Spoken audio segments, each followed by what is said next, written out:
Hello everyone. Today I am going to explain how to use modal verb phrase used to.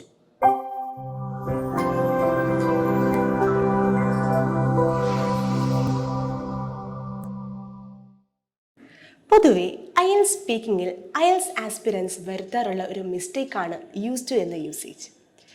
Actually use to എന്ന modal verb phrase നമ്മൾ use ചെയ്യേണ്ടത് പാസ്റ്റിൽ ഉണ്ടായിരുന്ന ഒരു habitual ആക്ഷനെ പറ്റി പറയുമ്പോഴാണ്. അതായത് പാസ്റ്റിൽ നമ്മൾ പതിവായി ചെയ്തുകൊണ്ടിരുന്ന കാര്യങ്ങൾ. But it is a common mistake seen in IELTS speaking when students use it to tell about the things they usually do. Let me elaborate it with an example. I used to read newspaper every day എന്ന് വെച്ചാൽ ഞാൻ ദിവസവും newspaper വായിക്കാറുണ്ട് എന്നല്ല അർത്ഥം. ഞാൻ ദിവസവും news paper വായിക്കാറുണ്ടായിരുന്നു എന്നാണ് അർത്ഥം. അതായത് ഇപ്പോൾ ആ ഹാബിറ്റ് തുടരുന്നില്ല എന്ന് പറയാതെ പറയുകയാണ് ചെയ്യുന്നത്. I'll give you some more examples. I used to live in Bangalore. ഞാൻ ബാംഗ്ലൂരിലാണ് താമസിച്ചിരുന്നത്. Mister George used to visit orphanages. Mister George അനാഥാലയങ്ങൾ വിസിറ്റ് ചെയ്യാറുണ്ടായിരുന്നു.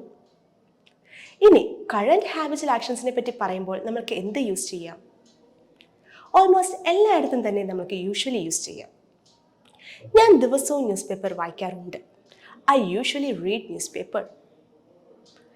ഇനി ചിലയിടത്തൊക്കെ നമ്മൾക്ക് I like to, I prefer to എന്നും യൂസ് ചെയ്യാം. So I guess you understood how to use to correctly. Thank U.